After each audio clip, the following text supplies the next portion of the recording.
दिमाग में चलते हैं कि कई पहली बार आएंगे, कहेंगे सत्संग क्या है, अच्छा ये सत्संग है, इससे थोड़ी तो जागृति हुई। कोई कहेगा मैं वहाँ मंदिर जाता हूँ, जाइए देखिए, वो भी महान पुरुषों की शक्ति है, वो भी महाशक्तियों के मंदिर है जिन्होंने आकर के किस तरह इस संसार में, इस संसार के समाज को जागृत किया। तो जब जनक के आंसू बहते गए बहते गए बहते गए, तकिया भी गीला हो गया, तब जनक की नींद खुली कि ये क्या है, ये सत्य है कि स्वप्न सत्य है।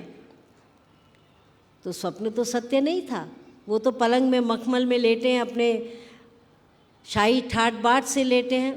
तो वही भरम उनके हृदय में आ गया कि सत्य क्या है, वो सत्य था जो भलमात्र स्वप्न में था या ये सत्य है।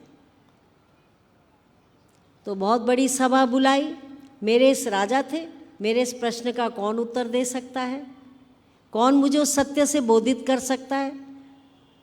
तो सारे संतों में बड़े बड़े ज्ञानी ऋषि मुनि सब आए, सबने अपने अपने विचार रखे, लेकिन राजन को संतुष्टि होने के बावजूद भी संतुष्टि नहीं हुई। तब तक अष्टावक्र जी, जो सारे अंगों से उनके अंग सब टेढ़े मेढ़े थे, जब अष्टावक्र जी उठे कि हे राजन, मैं तेरे इस प्रश्न का उत्तर देता हूँ, तो सारी सभा हंसने लग गई, क्योंकि थोड़े अजीब से थे। तो अष्टावक्र जी कहते हैं कि राजन, आपने मुझे ये जो चमड़े का ज्ञान रखते हैं, इनके सामने क्यों बुलाया?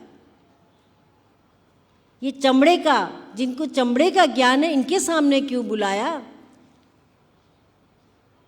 तो राजन ने माफ़ी मांगी। अष्टावक्र ने कहा कि हे राजन, मैं एक ही शब्दों में तुम्हारा प्रश्न का उत्तर दूंगा कि ना वो सत्य है और ना ये सत्य है। स्वप्न भी सत्य नहीं था और ये भी सत्य नहीं है। ये भी हम थोड़े समय के लिए संसार में आए, ये भी सत्य नहीं है, और वो भी सत्य नहीं कि जहाँ हम स्वप्न में देख रहे हैं। तो राजन ने कहा कि अष्टावक्र महाराज, फिर सत्य क्या है? फिर उनको अध्यात्म का ज्ञान दिया, ज्ञान रूपी अंजन दिया, जिससे सत्य का बोध हो सके। और जब सत्य का बोध हो जाता है तो मीराबाई की बात याद आती है कि मीराबाई कहता है, एक ही पति है संसार में, पति तो एक ही है, हम सब तो गोपियां हैं, हम सब दासियां हैं। ये नहीं कि ये